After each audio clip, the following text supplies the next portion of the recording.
دو عالم تھے، ایک حقیقتاً عالم، ایک حقیقتاً جاہل، ایک عاشق رسول تھا، ایک گستاخ رسول. مناظرہ ہو رہا تھا. کافی دن تک مناظرہ چلتا رہا، کسی کو فتح نہ ہوئی. 6-7 دن گزر گئے. اب وہ جو عالم عاشق رسول تھے یہ رات میں کمرے میں بیٹھے مطالعے کے لیے. اگلے دن پھر مناظرہ تھا تو سر پکڑ کے بیٹھ گئے.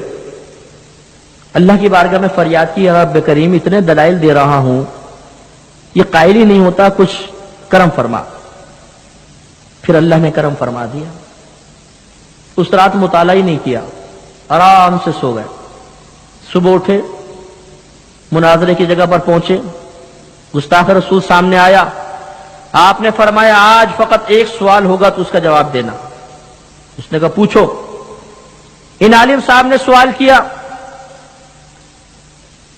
کہ پہلے فرمایا کہ خدا کی قسم 6-7 دن سے تیرے ساتھ مناظرہ ہو رہا ہے، میں جب یہاں سے جاتا ہوں قرآن سے وہ آیات نکالتا ہوں جس سے نبی کی عظمت واضح ہو جائے، جس میں نبی کے فضائل ہوں، نبی کے کمالات ہوں. وہ حدیثیں پڑھتا ہوں جس سے نبی کی شان میں اضافہ ظاہر ہوتا ہے. بزرگوں کے وہ اقوال ڈھونڈتا ہوں جس سے نبی کی شان واضح ہوتی ہے.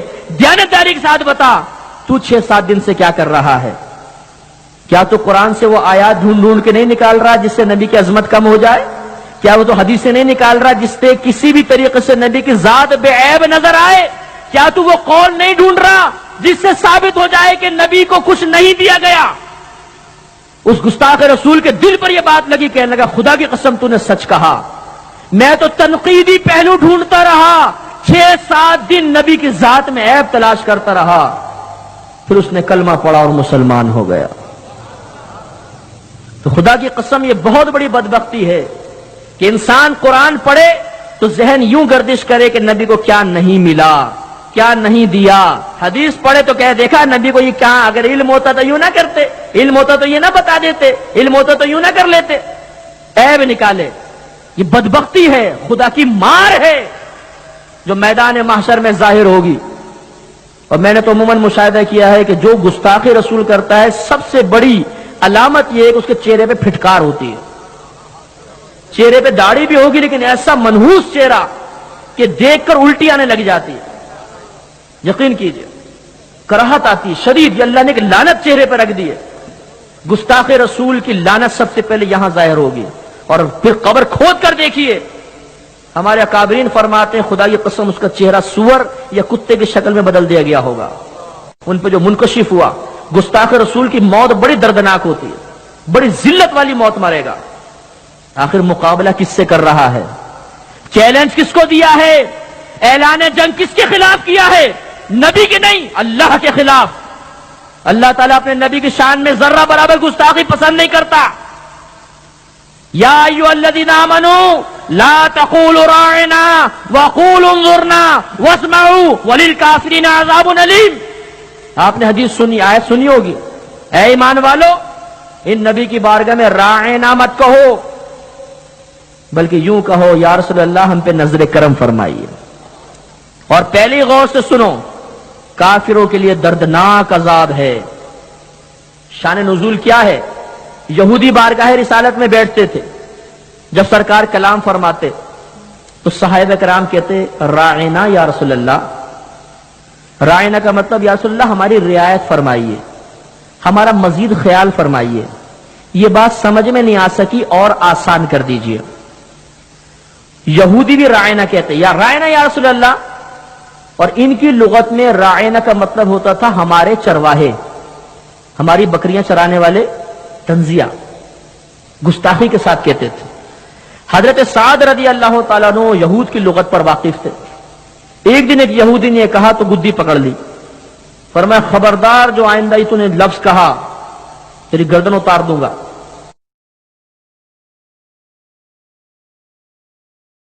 اور ایک روایت میں فرمایا کہ اے دشمن خدا تجھ پہ اللہ کی لعنت، خبردار جو تو نے آئندہ یہ جملہ کہا.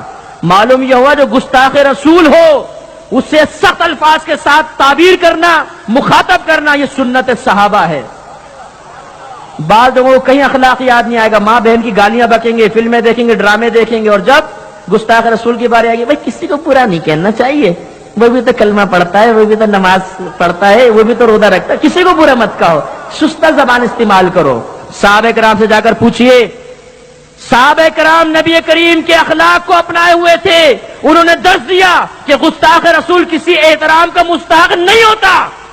اخلاق یہاں پر یہی ہے کہ اس کے ساتھ سخت جملہ استعمال کیا جائے، او دشمن خدا تجھ پہ اللہ کی لعنت ہو، اگر آئندہ زبان سے جملہ نکلا ہلاک کر دوں گا۔ یہودی نے کہا مجھے منع کر رہے ہو، تمہارے اپنے مسلمان بھی تو کہتے۔ بہت شدید حملہ تھا میرے پیارے بھائیوں، بہت شدید حملہ ہے، واقعی یہ جملہ ہمیں جھنجھوڑ کے رکھ دیتا ہے۔ تو اپنے مسلمانوں کو بھی تو منع کرو، وہ بھی تو کہتے ہیں۔ آج نبی کے حکم کو ٹالنے والے مسلمان ذرا توجہ کرو، اگر کسی کافر کو کہیں گے اسلام قبول کر لے، وہ جواب میں کہہ دے پہلے اپنے مسلمانوں کو سمجھاؤ کہ نبی کی بات تو مان لے، کیا جواب دیں گے؟ حضرت سعد رضی اللہ تعالیٰ عنہ خاموش ہو گئے، دلیل پاورفل تھی، سرکار کی بارگاہ میں رنجیدہ آئے، سرکار نے فرمایا سعد کیا بات ہے؟ معاملہ عرض کیا، سرکار نے خاموش ہو کے نگاہیں جھکائی، یہ آیت نازل ہو گئی، یا ایھا الذین آمنو، اے ایمان والو، لا تقولوا راعنا، آئندہ یہ رائنا کا لفظ بھی مت کہو، وقولوا انظرنا، بلکہ اب انظرنا کہو، یا رسول اللہ ہم پہ نظر کرم فرمائیے، واسمعوا، اور پہلے ہی غور سے سنو تاکہ تمہیں انظرنا کے نبی نہ پڑے، اور آخر میں حکم دے دیا۔ مفسرین فرماتے ہیں آخر میں فرمایا وَلِلْكَافِرِينَ عَذَابٌ عَلِيمٌ، اس سے ثابت ہوا کہ اگر کسی نے ادنا سی بھی گستاخی کی تو وہ کافر ہو جائے گا۔ میں ایک مرتبہ جدہ ایئرپورٹ پہ بیٹھا ہوا تھا، ایک شخص ملا، اور یہ میں کوئی گھر کے واقعے نہیں سنا رہا ہوں، مقررین بعض اوقات ایسی باتیں بنا کے بھی سنا دیتے ہیں مزہ پیدا کرنے کے لیے، تو سچا واقعہ بتا رہا ہوں، مقررین پہ تنقید بھی مقصود نہیں، لیکن یہ ضرور عرض ہے کہ بعض اوقات نبی کی طرف بھی ایک غلط روایت منسوب کر دی جاتی ہے مزہ پیدا کرنے کے لیے، میں نے خود سنی ہے، اس سے اجتناب لازم ہے۔ تو ایسی بات چلی تو کہنے لگا، ایک مشہور آدمی کا نام لیا، آپ اس کے بارے میں کیا کہتے ہیں؟ میں نے کہا اس نے کفریہ عبارت لکھی ہے اور اس کو بہت سمجھایا گیا لیکن وہ نہ مانا، تو اس پہ حکم کفر ہے۔ کہنے لگا کہ بھائی آپ ایک عبارت لے کر بیٹھ گئے، کیا اس نے قرآن کی تفسیر پہ کام نہیں کیا؟ کیا اس نے حدیث پر کام نہیں کیا؟ کیا اس نے اخلاقیات کا درس نہیں دیا؟ کیا وہ ساری زندگی دین کی خدمت نہیں کرتا رہا؟ تم سب چیزیں فراموش کر کے ایک عبارت کو لے کر بیٹھ گئے؟ میں نے کہا ذرا دیانتداری کے ساتھ مجھے ایک جواب دیجیے گا۔ ایک شخص آپ کے والد کے پاس آیا اور ان کی تعریفیں شروع کر دیں، 1 گھنٹے تک تعریفیں کرتا رہا، آخر میں ماں کی ایک موٹی سی گالی دے دی، تو آپ 1 گھنٹے کی تعریفوں کو دیکھیں گے یا اس ماں کی گالی کو دیکھیں گے؟ اور وہ کچھ نہ بول سکا، بہت چنگا ہو گیا۔ تو بھائی گستاخی پکڑی جاتی ہے، اتنا سارا کا کمال کیا، ایک گستاخی ہوگی سب ختم۔ شیطان نے کیا کیا تھا؟ 80,000 برس تک اللہ کی عبادت کرنے والا، فرشتوں سے زیادہ عالم، فرشتوں کے ساتھ آسمان پر رہنے والا، اللہ کا انتہائی مقرب، جب حکم ہوا آدم کو سجدہ کرو، عقل استعمال کی، توحید کا منکر نہیں تھا، نمازوں کا انکار نہیں کرتا تھا، اللہ تبارک و تعالیٰ کو معبود مانتا تھا، لیکن تعظیم نبی کا منکر ہوا۔ آدم کو کیوں سجدہ کروں؟ میں تجھے کروں گا، میں اس سے افضل ہوں، تو نے آدم کو مٹی سے پیدا کیا، مجھے آگ سے پیدا کیا۔ اللہ تعالیٰ نے کیا فرمایا؟ ابا واستکبرا وکان من الکافرین، اس نے انکار کیا، تکبر کیا، اور ان کا کافروں میں سے ہو گیا، کفر کرنے والوں میں سے ہو گیا۔ معلوم یہ ہوا نمازیں اپنی جگہ، روزے اپنی جگہ، ماتھے پہ نماز کے بڑے بڑے نشان ڈال لینا یہ اپنے مقام پر، جب تک تعظیم نبی نہیں ہوگی کچھ بھی اللہ کی بارگاہ میں مقبول نہیں۔ ایک بھی گستاخی ہوئی سب ختم۔ اللہ تبارک و تعالیٰ بڑا بے نیاز ہے، وہ عبادتوں کا محتاج نہیں، وہ نمازوں کا محتاج نہیں، وہ روزوں کا محتاج نہیں، فرشتے عبادت کرنے کے لیے کافی ہیں۔ خود قرآن کہہ رہا ہے بعض فرشتے قیام کی حالت میں ہیں، بعض ہمیشہ رکوع کی حالت میں ہیں، بعض ہمیشہ سجدے کی حالت میں ہے۔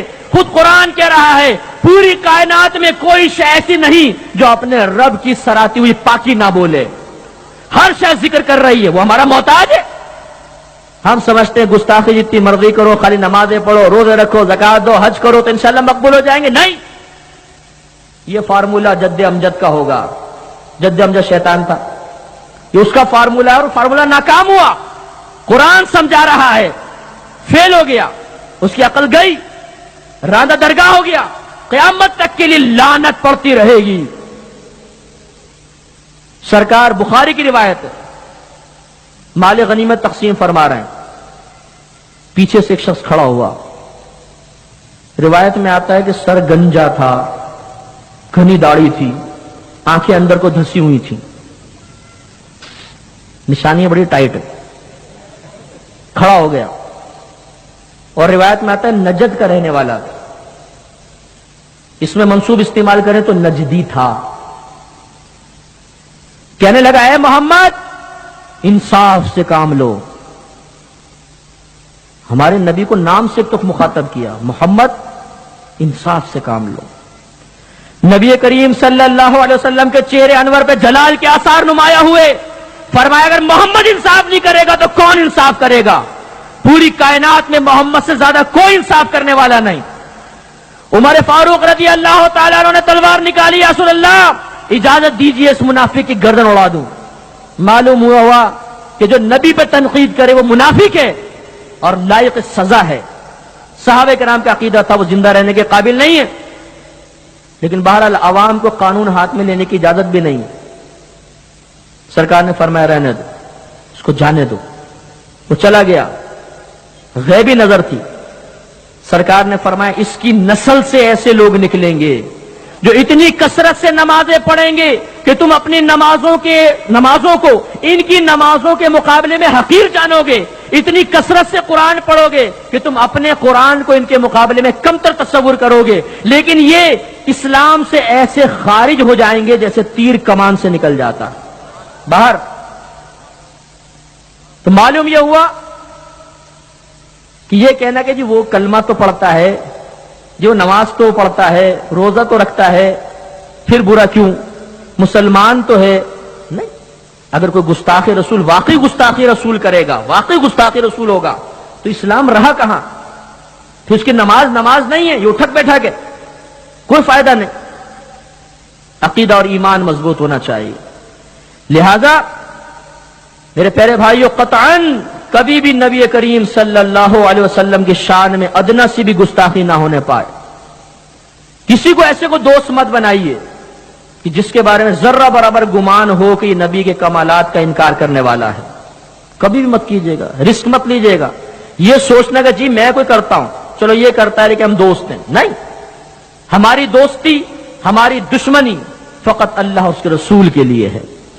نبی کریم صلی اللہ علیہ وسلم نے ارشاد فرمایا اس وقت تک تمہارا ایمان کامل نہیں ہوگا جب تک تمہاری دوستی، تمہاری دشمنی، تمہارا لینا اور تمہارا دینا اللہ تبارک و تعالیٰ کی رضا اور محبت کی خاطر نہ ہو. ایمان کامل اس طرح ہی ہوتا ہے. سرکار نے جب اعلان نبوت فرمایا، باپ ایمان لے آیا، بیٹا نہیں لایا تو باپ نے کہا بیٹا سب سے بڑا دشمن. باپ ایمان نہیں لایا، بیٹا ایمان لے آیا تو بیٹے نے کہا یہ سب سے بڑا دشمن. نبی کی محبت سب سے پہلے، نبی کی عظمت سب سے پہلے.